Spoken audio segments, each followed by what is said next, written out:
Yeah, Brooklyn! Hey guys! Let's go! Hey guys!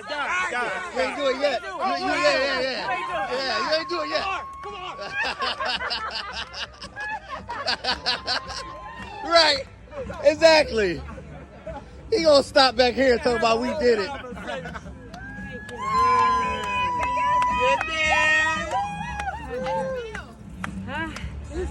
Good guys. We did it, Good guys. guys. There's a lot of cramping. Took us a little bit longer. Yeah. Hey, family. This is Che Willis coming back with another episode of the Wealth is a Journey podcast. Guys, I say it every week. We are continuously putting out good content and just getting better and better every week. So before I start, I always like to thank all the people who have subscribed, who have shared, who have liked, who have commented, anything in the comments. Definitely appreciate it. If you have any feedback, put it in the comments. Text me to the side like a lot of people do, a lot of my friends and family. But any feedback is definitely appreciated. Today, I want to talk about something that I just completed. Me and a few of my friends. We completed a century ride, which is a 100-mile bike ride. My friends, Gary Taylor and Nancy Taylor and myself completed this ride a few weeks ago. And it's not something that we just thought up out of thin air. It's something that we actually worked towards throughout the whole summer. And then in September, they have the bike ride, and we work every day towards that. So anybody who follows me on Instagram will see that I put up 20-mile bike rides pretty much every day or every other day. I'll put up a 20-mile bike ride that we did. Not more so just to say, hey, look at me, I'm doing 20-mile bike rides, but it's more so to encourage, it's more so to inspire other people who are looking to do something different. Because before I started cycling, I've been cycling now for I think about maybe 4 or 5 years. It was one of the things that helped me on my my weight loss journey, or to keep the weight off. A lot of people they lose weight and then they quickly gain it back. Cycling is one of the things, or one of the activities that I do that helps me in so many different ways. Obviously, it helps me burn calories at a very, very fast pace. But it also helps me in it's kind of therapeutic, because whether I'm riding with my friends or I'm riding by myself, it just gives me time to have time to myself. I listen to my music. My boy Gary calls me he feels like he's riding with his uncle, because I'm listening to like Earth, Wind and Fire or Robert Glasper, things of that nature that kind of, it relaxes me while I'm riding, and it gives me that time to just relax and just not think about anything, just riding and just riding and relaxing, basically. So anyway, we completed this ride, and it was so awesome to complete this thing, because this is the 3rd year that we've done this ride, and it was the hardest ride, pause, because when you do any type of bike ride of that length, you want to constantly pace yourself. And because it's not a sprint, it's a marathon. And we do have mile markers where we stop every, I think, 23, 24 miles. We stopped, and then we refueled, filled up our water bottles, and then we kept going. But what made this ride so difficult was the fact that we didn't really pace ourselves. When we were riding, we're seeing other people, passing by us. And in my head, I'm thinking to myself, okay, well, I can keep up with them, but I don't know how long they've been riding. Because the longer you cycle, you find out different things about yourself. You find out different things about the bike, the gears, and just how to be a more efficient cyclist. So I'm seeing these people pass us. I'm like, all right, cool. Well, let's try to keep up with these people. And we did for about maybe 30, 40 miles. And when we hit that 50-mile marker, that's when things started to kind of go wrong. My boys started cramping. I ended up at mile 70, started cramping. And I just thought to myself, like, I've gone way too far to stop now, but my body couldn't take the cramps. Like I got off the bike and I would stretch out one leg and then my other leg would cramp up. And I just thank God for this one guy who was passing by, and just me being a man, maybe prideful, whatever the case may be. The guy was like, "Hey man, do you need these fluids that pause? Do you need these fluids to help you continue on? I see you stretching, whatever the case may be." So I'm like, "Nah, go ahead." He's like, "Yo, you sure?" So I was like, "All right, yeah." So gave me a bottle of the fluids, drank it, and I instantly felt better. My boy did the same thing. He felt better, and it helped us continue to that next mark, which was, I think, 6 miles away. So long story short, we continued on. We ended up finishing the ride, but I had never experienced cramping like that. So it tells me that I needed to make adjustments for the next ride that we do, the next century that we do, meaning that maybe I need to drink more fluids. Maybe I need those backup fluids. It's pickle juice that you drink, and it gives you, I guess it gives your body the sodium that it needs to not cramp and the different things. So maybe I need some backup fluids, possibly. Maybe I need to train where I'm going faster for longer distances, because we were not used to riding that fast. We were riding, at some points we were riding 22, 23 miles an hour at a long clip, where normally on an average ride, we'll ride maybe 17, 18 miles an hour. So we were going really beyond what we actually trained for. And if you're not a cyclist, please understand that I'm going somewhere. I'm not just they're just talking about the cycling, but I am. But just like sports, just like cycling or anything that you do, you can always correlate it to life. When we first started cycling, we first started riding bikes. We weren't cyclists at the time. Just to give you an idea, I used to wear basketball shorts, t-shirts. I didn't know any better. But I wasn't going to be one of those guys wearing these little tight outfits and riding down the street. Possibly somebody might see me. I'm not doing that. However, let me go back. The outfits was one thing, but just being able to ride a few miles was a major task, was a major feat. So when we started riding, like, all right, cool, we're going to ride 5 miles. So 5 miles we did, and we thought we were doing something.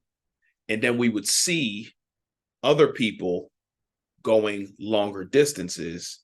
And that gave us the belief that, hey, if they're doing longer distances, then maybe we should start at least to try it and see how our body feels. So then we started going 16 miles. 16 miles was cool. And then after we did the 16 miles, then we tried to go, instead of doing, I think we were doing maybe 13, 14 miles an hour. Hey, let's try to push ourselves to do 16 miles an hour on average. And then we said, okay, well, instead of me wearing basketball shorts, it took one of my friends, or actually both of them, Nancy and Gary, to start wearing the outfits. And then now I'm the odd man out. But at the same time, the outfits are worn for a reason. They're worn because when you ride, the wind is holding you back from going faster. So if you have the tight outfit on the biker shorts and then the tighter shirt, that's going to help you cut through the wind. So it's going to stop the wind from holding you back as much. Then I changed my outfit, and then I was going faster. And at that point, I didn't care if people made fun of me. I knew that I had to make progress. I knew the progress that I wanted to make was going faster for longer distances. And then we started doing 20 miles. And after we started doing the 20 miles years later, then we started waking up at 5:30 in the morning. The reasoning was, hey, we were riding in the afternoon. We were exhausted from our work day. And hey, how about let's try to get up 5:30 in the morning and ride then, because then we would have the rest of our day. So then I could spend time with my family, as opposed to being exhausted from the workday and then getting home, riding the bike for 20 miles, and then I'm done for the day. I can't do anything else. So we started getting up earlier, and then we had the rest of our day. At this point in time, it takes us about an hour and 15 minutes to ride 20 miles. And then we have the rest of our day. But the point that I'm trying to make is that, like life, you want to do certain things in life. You want to make certain changes in your life. The change that I wanted to make, I wanted to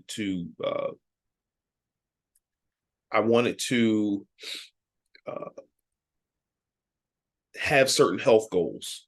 I wanted to be able to maintain my weight. I wanted to maintain my weight. So in doing that, I knew I enjoyed cycling because, again, it allowed me to clear my head. It allowed me to spend time with my friends. We would talk and ride and listen to music and different things of that nature. And if I rode by myself, then I could clear my head and do the things that I just talked about. Ride and listen to music. And it was awesome. So also getting up at the 5:30 in the morning, it helped me to be more consistent. So I talk about consistency all the time, and I didn't just arrive at this place of consistency. It's something that I had to do or had to exercise every day. So as I'm getting up at 5:30 in the morning, every morning, it's helping me to be disciplined. It's helping me to work towards something because we had goals.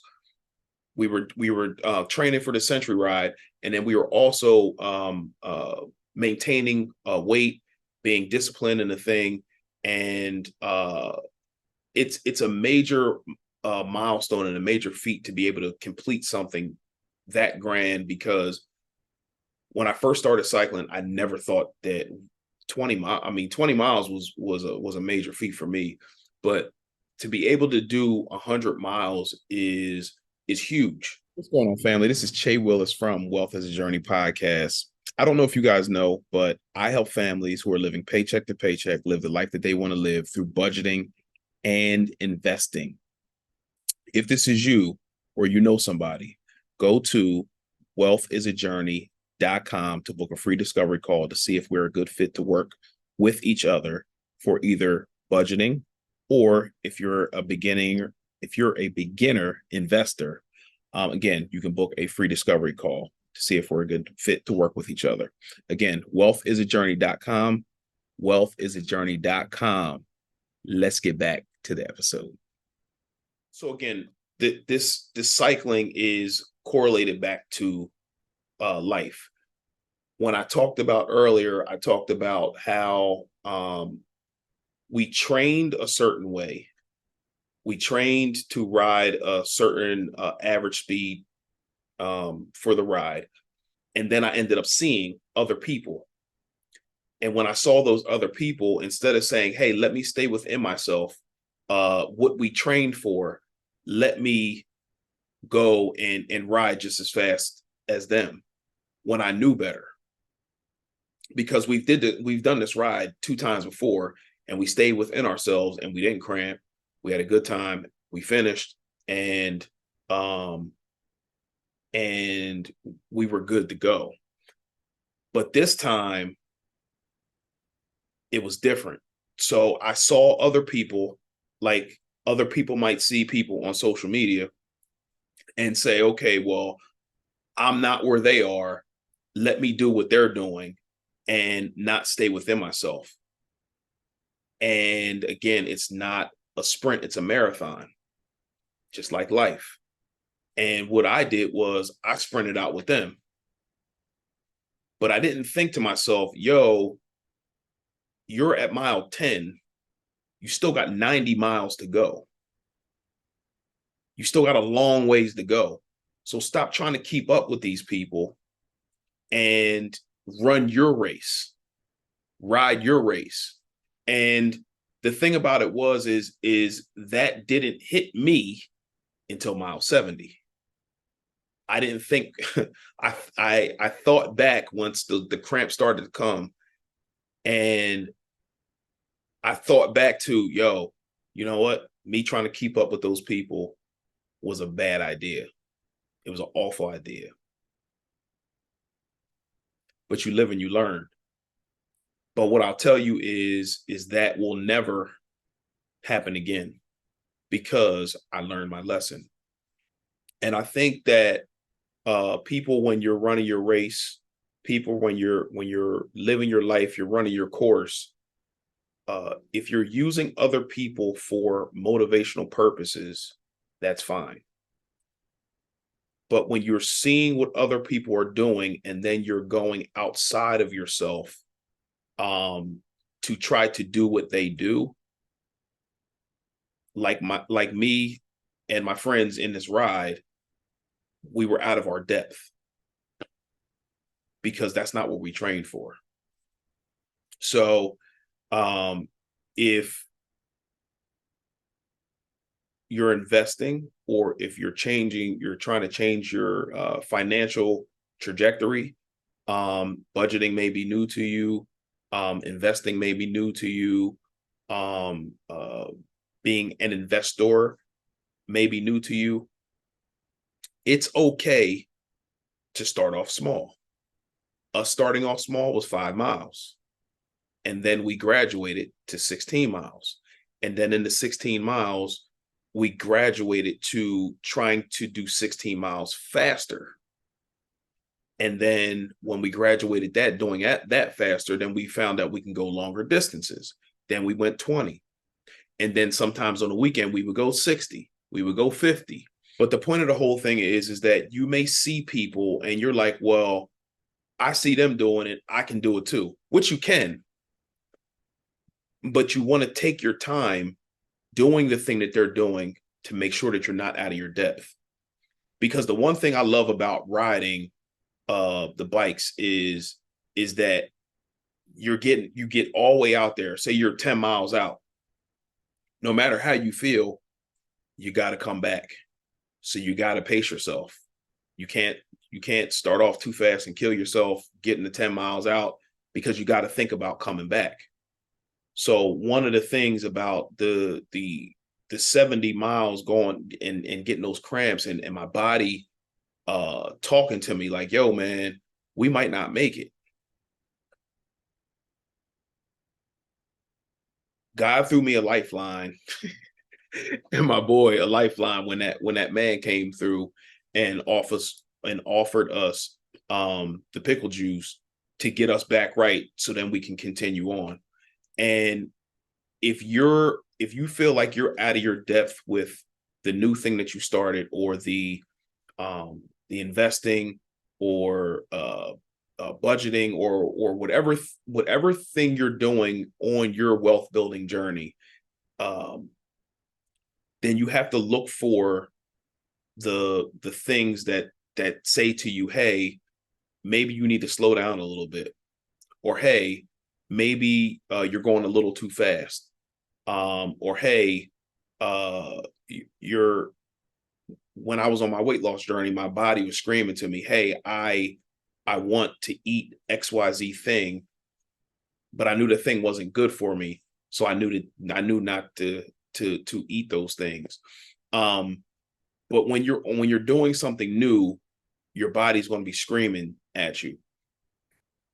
But the thing about it is like, what can you learn from your body screaming at you? What can you learn from, maybe taking that financial hit? What can you learn about maybe that negative friend? Or what can you learn about a circle that you may need to remove yourself from? What can you learn? What is life teaching you? What are the things that you're doing that are teaching you that you may need to make adjustments the next time around? Only you can answer that. But for me, it was an eye-opener for me to know that I've done something in the past, which is the Century Ride with my friends, and me to think that I could sustain going 20 miles an hour or 22 miles an hour like everybody else was going. And my body ended up saying, nah, you got to chill. We can't continue like this. If you want to finish your race, you can't continue on like this. It's not sustainable. So if you are doing something, whatever you're doing, and you know in your heart that what you're doing is not sustainable, it's okay to slow down, reassess what you're doing, and make sure that you're making the right steps. Because this ride specifically taught me a lot. It taught me a lot about perseverance. It taught me a lot about, okay, you started off fast, but hey, you need to slow down if you want to finish this race. So I am, first of all, super grateful that I had the friends that were cheering me on. I cheered them on. We were cheering each other on. We were talking to each other like, yo, let's go. We got to keep going. Friends that were patient when I cramped up and we had to stop. Some of us stopped. Some of us left too. But nah, it definitely taught me a lot. But within the cheering people on and doing that thing, like, again, I talked about it before, you need people who are going to cheer you on in those tough times when you're struggling. And again, that's why I really enjoyed, even though going through that adverse time with the cramps, it was excruciating.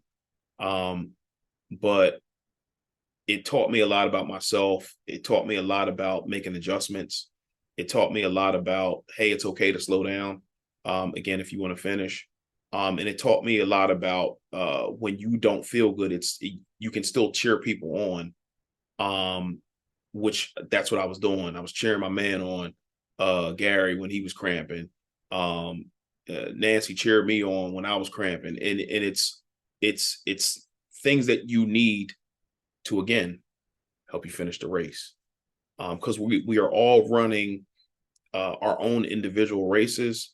So looking and seeing what other people are doing may not be something that's good for you, because again, it may take you out of your depth, like I did. So if you know what I'm talking about, or you have experienced something where you were out of your depth with a certain situation, put it in the comments. I like to hear about other people's stories about how they went through a thing and then they overcame the thing, because what it does for me, hearing other people's story, it gives me hope.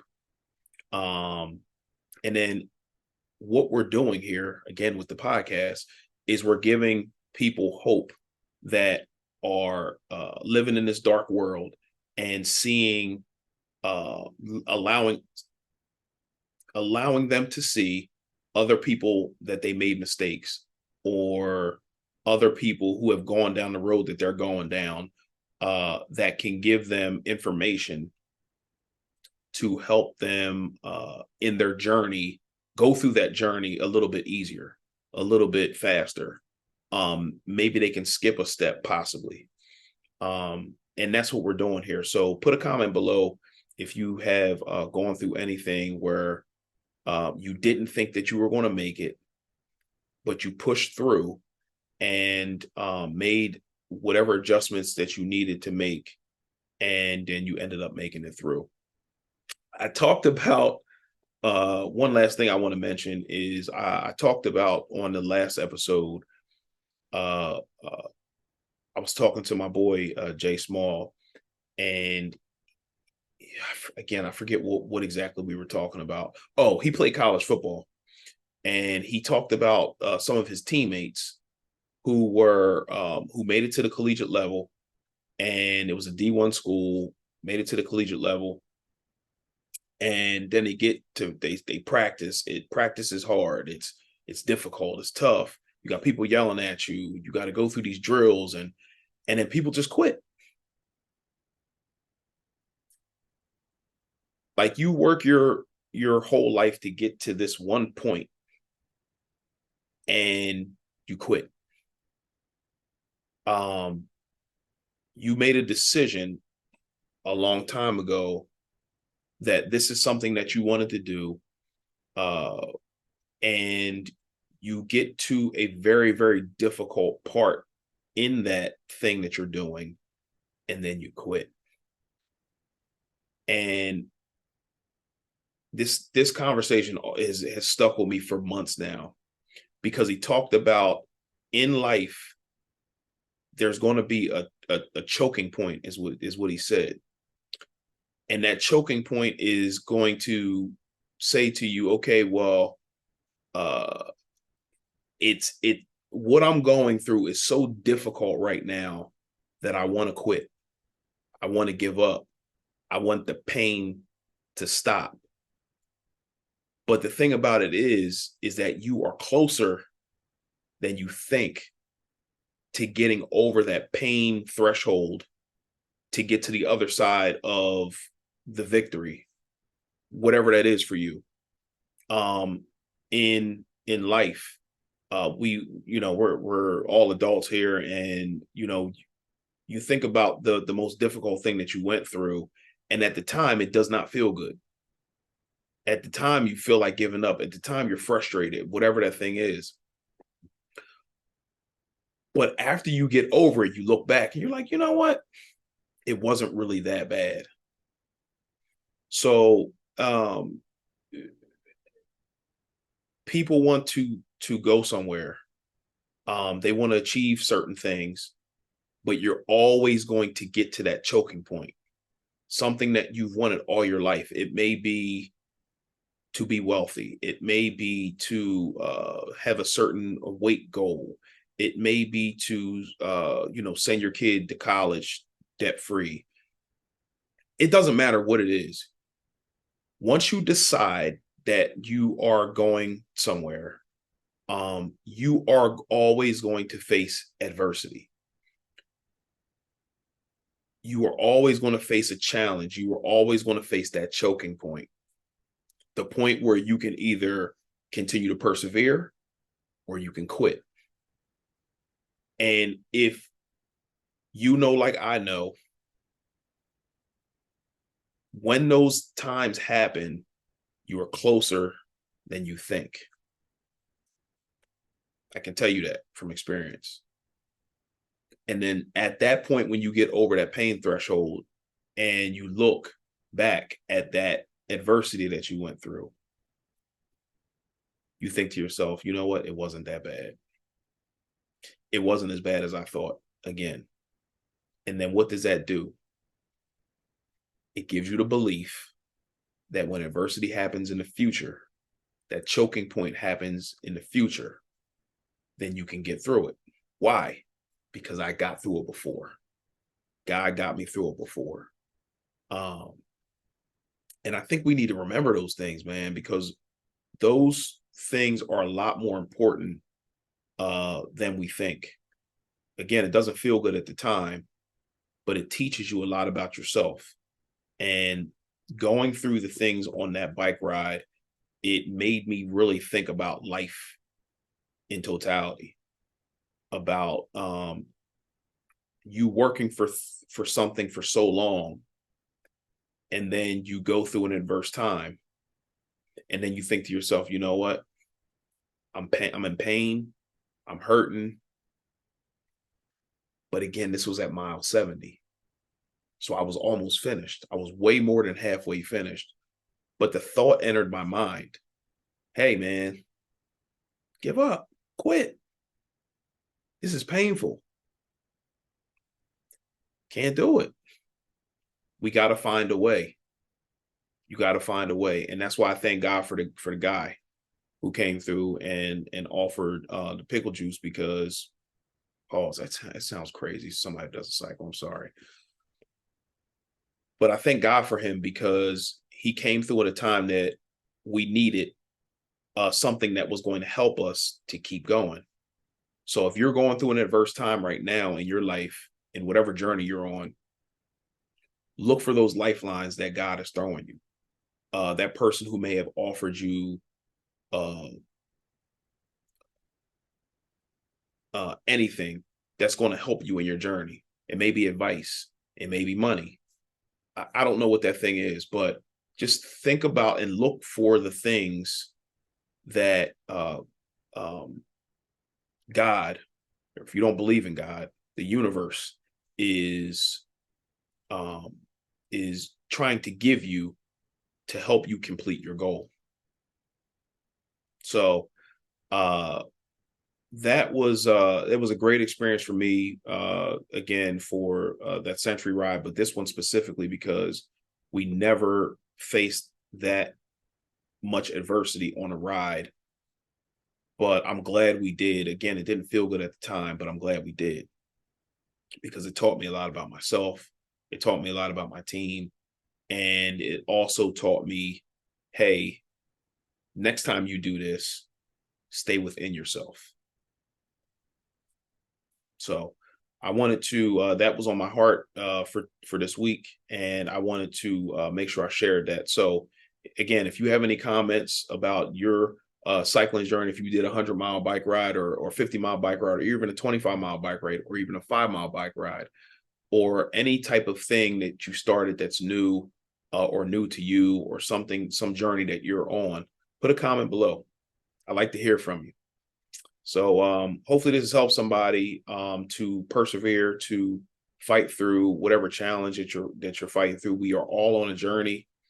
But my hope is that we all get to wherever we're trying to go, we try to get there together.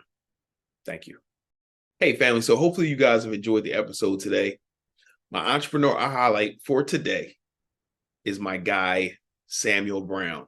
Sam, tell them what you do, bro. Hey, what's going on, y'all? National speaker and award-winning community philanthropist Sam Brown here to announce that I've released my book, Grow Through What You Go Through. And this book was created for individuals that feel stuck and feel like they have not done the things to get closer to the person that they want to become. And what I'll do in the book is equip you with the skills, tools, and confidence to actually become the person that you have always desired to become, through my chapters, because each chapter is filled with growth strategies that are universal no matter who you are. It's also filled with my own personal journey and how I became the person that I am today, and how it can actually impact and help you, because not only am I giving you the knowledge to go through what you go through, but also the opportunity to implement that information through our growth assignments. So not only with the purchase of this book are you helping yourself, you're also helping the next generation of young leaders, because a proceed of every purchase is going to go towards developing programs for the Coatesville